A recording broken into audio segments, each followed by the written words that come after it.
Ocean conservation and protection is going to come from spreading awareness on how to protect the ocean. That's what it really comes down to. Not enough people know what we need to do to protect the ocean.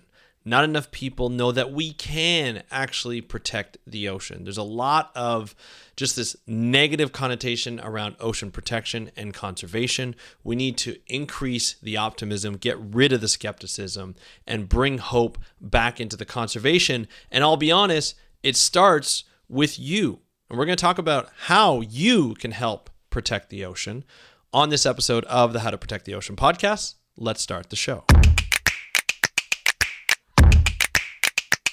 Hey everybody, welcome back to another exciting episode of the How to Protect the Ocean podcast. I'm your host, Andrew Lewin, and this is the podcast where you find out what's happening with the ocean, how you can speak up for the ocean, and what you can do to live for a better ocean by taking action.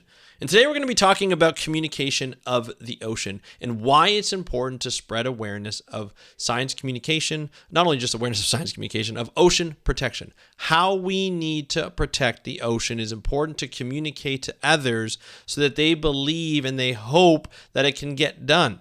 They get their hope back. Let's be honest, a lot of the major themes in movies, especially when it comes to sci-fi, when they're facing the end of the world or annihilation from an invading country or an invading planet or an invading species, it has to do with hope. The hope that we can get this done, and protecting the ocean is going to require a lot of optimism and a lot of hope.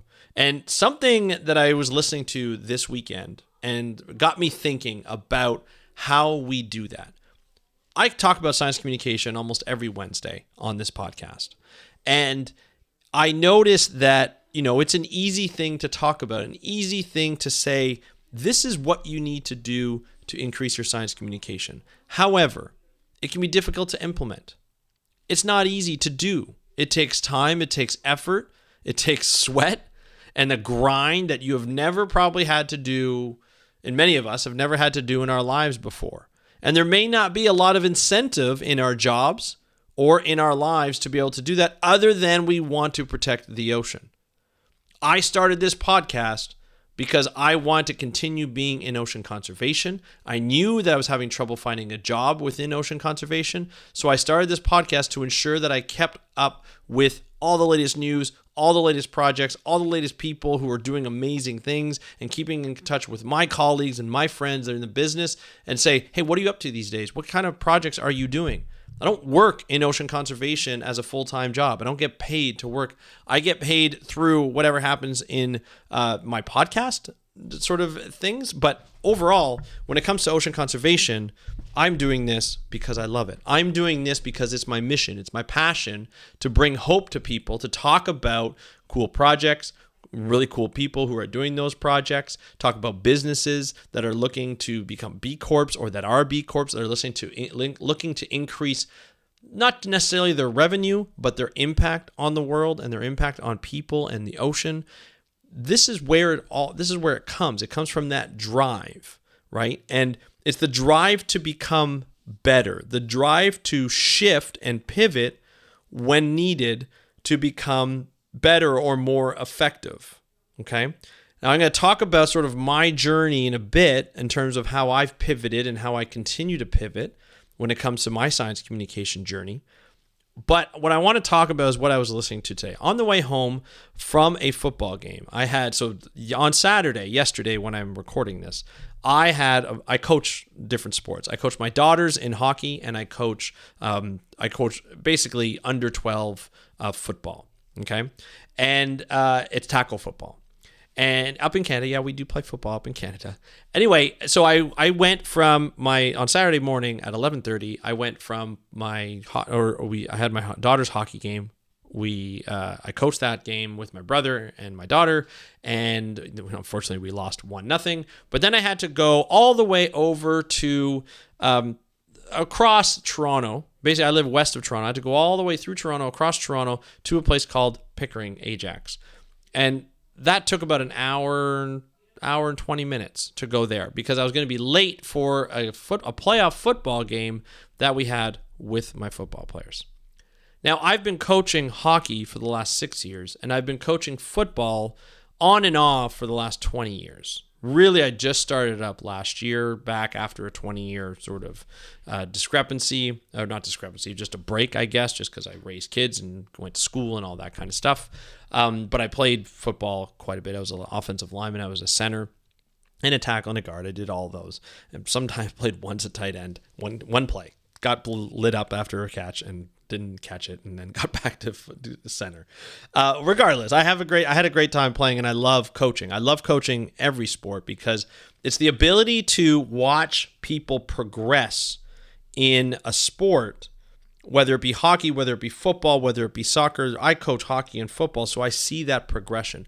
Watching my daughter play hockey for the first time when she was, 10 years old, really 9 years old, when she was 9 years old, watching her play and being able to barely skate but still go for that puck was amazing. Now, watching her evolution within that sport to now where she's 14 years old and she's improved immensely. Now she's one of the better players in the league, but she has fun doing it. She's gotten more competitive. She works on things at practice that maybe go beyond what we normally work in our regular drills at practice. She works at it, and she's gotten better because of it. And watching that progression and watching that success has been unbelievable. Not only does she play house league, but she plays on her select team, which is great. It's like a more competitive team. You have to make the team. She feels good about it. And that's always great. It's always great to watch that progression. I've also coached a lot of other girls from house league. They've gone to rep because of it, because they've gotten better. And you just see that joy after they learn new things and after something clicks. When you as a coach are able to get through to, a person who is playing a sport or who is doing something, and they finally realize, hey, I've been doing it, a different way, but the way coach told me has been working for me. It doesn't always work. Let me just tell you that. It doesn't always work. But when it does work, I feel good as a coach to be able to provide that opportunity to that player, and that player feels good about, accomplishing that. Whether we win or lose, it doesn't matter because we keep getting better each and every practice, each and every game. I always tell kids that the practice is where you learn and you grow. And you get all these new skills. You learn how to do everything, whether it be hockey or football. You could be learning how to shoot properly, a wrist shot, a snap shot, a slap shot, or you could be learning how to tackle more efficiently and taking the space away from the runner or the ball carrier, right? And what you do in a game is you're applying what you've learned in practice in a game situation. Everybody wants to play the game. Everybody wants to win the game. As a coach, yes, it's always great to win a game, and you're trying to win all the time. But what you're really looking at is seeing the improvement in players and being able to do more with a playbook, like in football, or more with a line or players within hockey, to be able to accomplish that goal of scoring, getting touchdowns, getting goals, taking away, goals and touchdowns from the defense, taking the ball away, taking the puck away, to be able to win that game. But it really comes down to building those skills. And you may lose a bunch of games at the beginning, right? But you eventually will start to see success, even if you're not necessarily winning. So, for example, we had a brand new team this year to football. Most of the players. We lost a lot of our veterans to our football team to the higher division. They just aged out, right? They went to the next division up, the next age group up. So we had a lot of new tackle football players. Now in Canada and Ontario, you don't always see football at a young age. Some people will go at Tyke or Adams, usually Adams, which are I believe U9. Right, or U10s, right? So that's 8 and 9 years old. And you'll get players who come up from that, and they've had the foundations of tackle football, right? They're playing, I think it's 7-on-7 or 6-on-6. We're playing at our division 9-on-9, and the division above plays 12-on-12 in Canada, right? That's how we do it in Canada. We don't play 11-on-11. But we have those, they get the foundations from each of those divisions, and they get better and better as they grow older, as they get bigger, as they grow taller, as they get faster and stronger and so forth. But they have those foundations, the techniques that they've learned throughout that process. Now, for us in Pee Wee, in under 12s, we get a lot of new people to tackle football. Some of them have played flag. Some of them have played what they call, I think it's sticks or something like that. fusion, I think they call it, where you have sticks behind. So it's kind of like tackle, where you have to tackle somebody, but you have to grab the sticks behind them, so you have to wrap them around. It's a really cool way of doing things and learning sort of the basics. But that's how, we just had a brand new team to tackle, brand new team to football. They didn't know that football is not only just about tackling and running and making plays and catching the ball and getting touchdowns. It's about, there's a strategy behind it. And we had a playbook. We have a playbook of probably, 20 plays. Maybe 20 plus plays, right? If you look at it going right to and left, each side. So they had to study.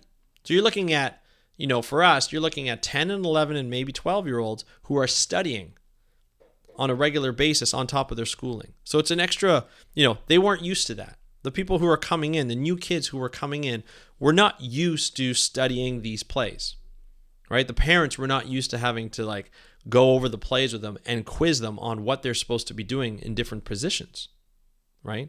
It's a complex game when you really look down at the strategy. I know from outside it doesn't look that complex, but it's a complex game from that positioning. And so when you look at the strategy involved and you look at learning to tackle, you're looking at learning to chase people down, looking at learning new plays, and everybody has to do their job within the play in order for the play to succeed, whether you're on offense or defense. So we had a tough time to start out, right? We started a little later. That was a bit of a challenge than we normally do. We had brand new players. Most of the team was brand new. I'd say 80% were brand new players to tackle football. So we had to teach tackle safely, because this could be a violent game. So we had to teach tackling safely so we avoided injuries. And then we had to start implementing plays, 1 or 2 formations at a time.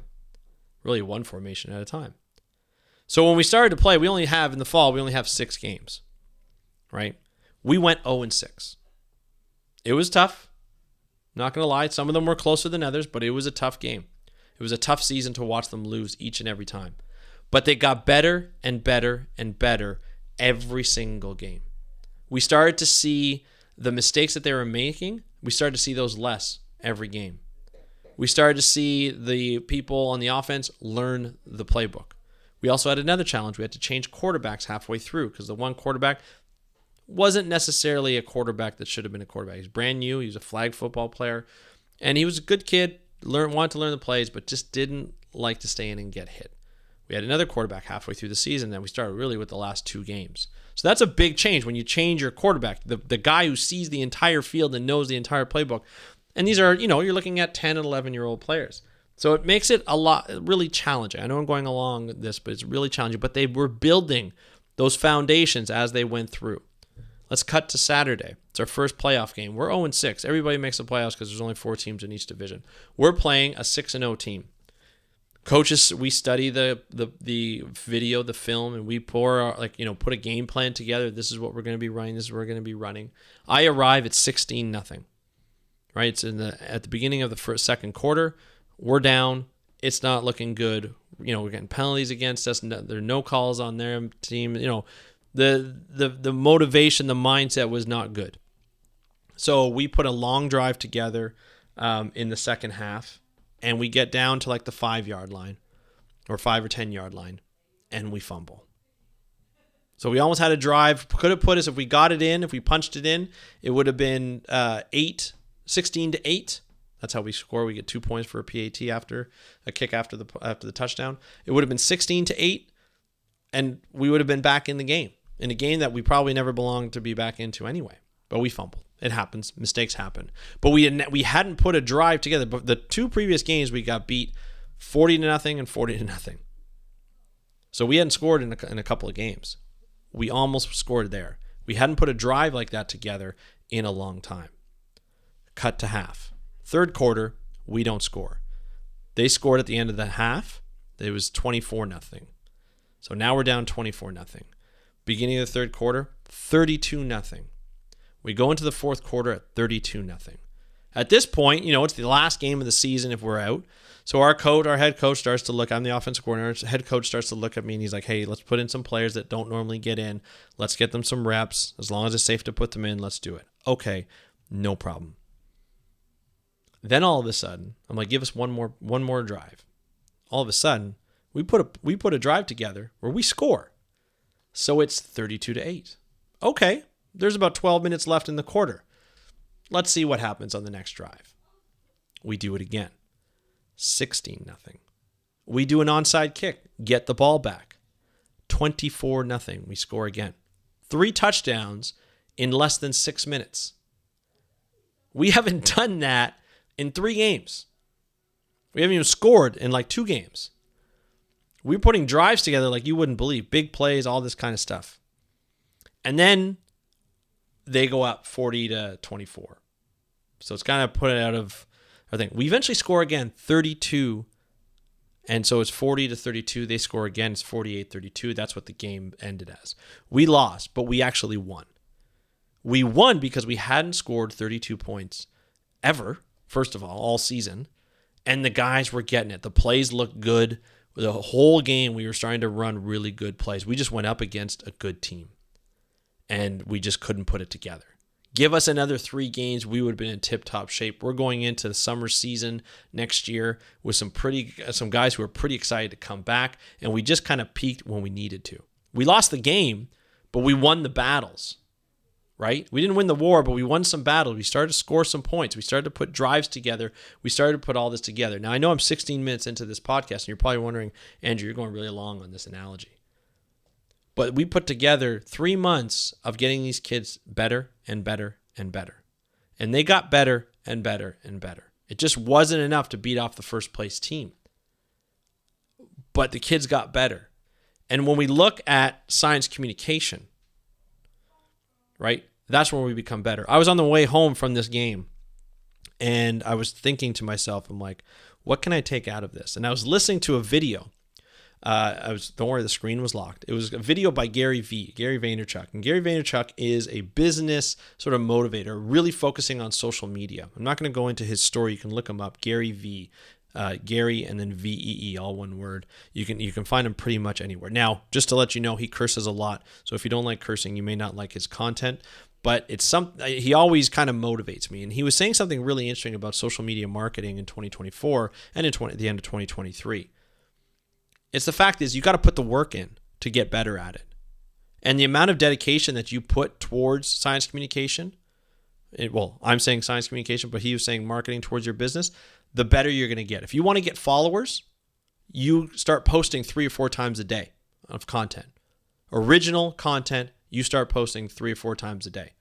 If you want to dedicate your time and invest your energy into building a following to build a business, then you discuss the topics of that business, and you post 3, 4, 5 times, 9 times a day, whatever you can to get people's eyes on there. The more you post, the better you will do. And if you look at all the social media platforms, it's pretty much the same thing.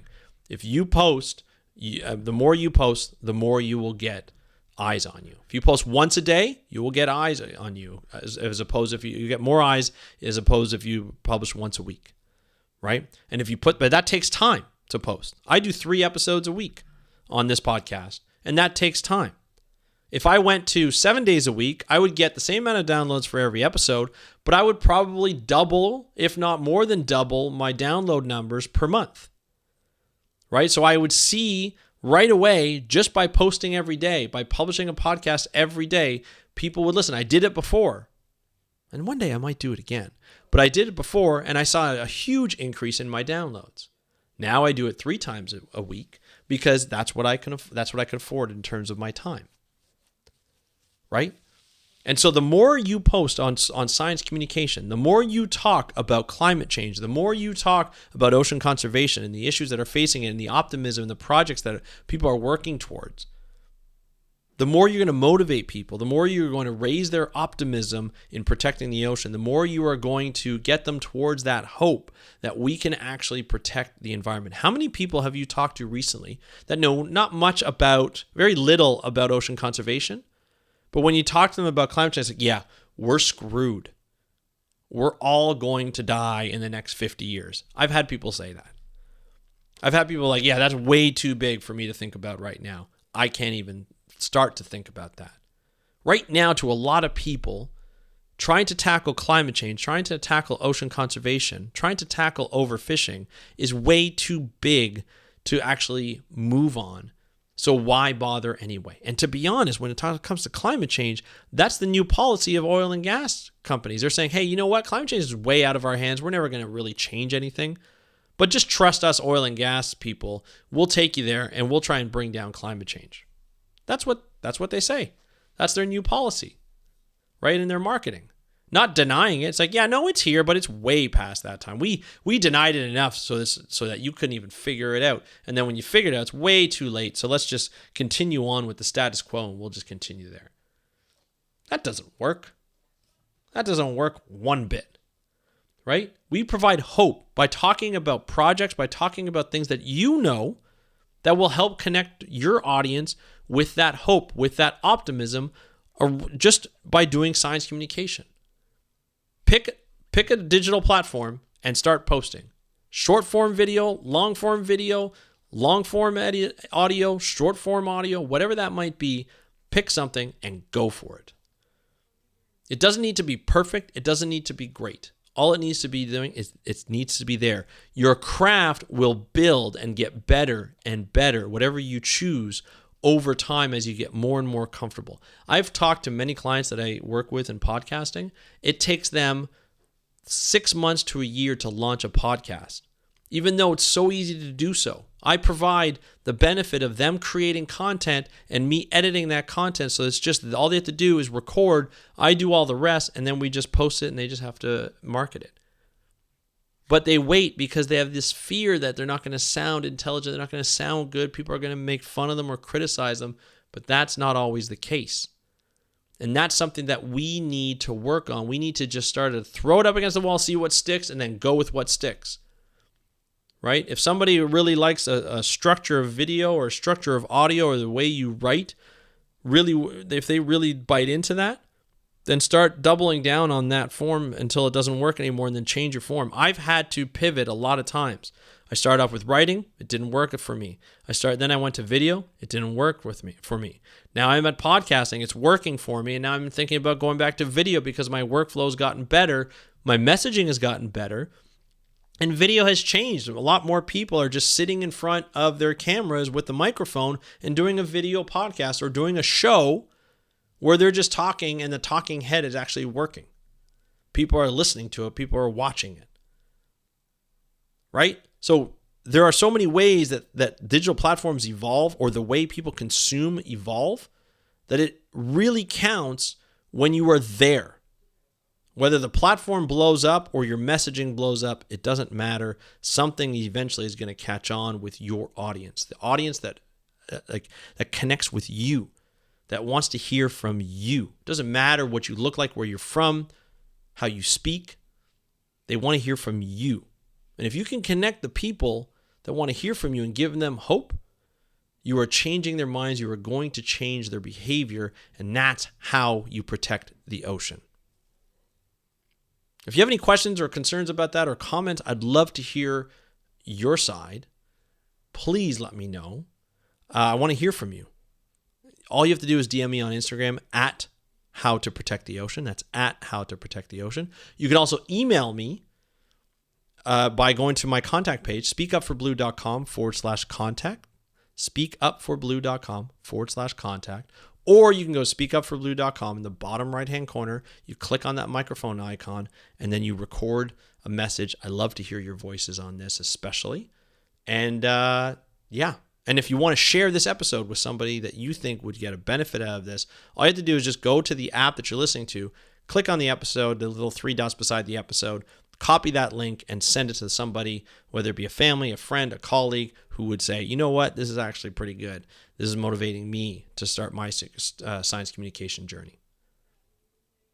And that's what I have to say for today on science communication and what we need to do. You need to start. We need to start right now. And that's what we really need to do. We need to start right now. And I hope you start. If you need help, let me know at How to Protect the Ocean on Instagram. That's it for me for today's episode. Have a good one. You've been listening to the How to Protect the Ocean podcast. I am your host, Andrew Lewin. Have a great day. We'll talk to you next time, and happy conservation.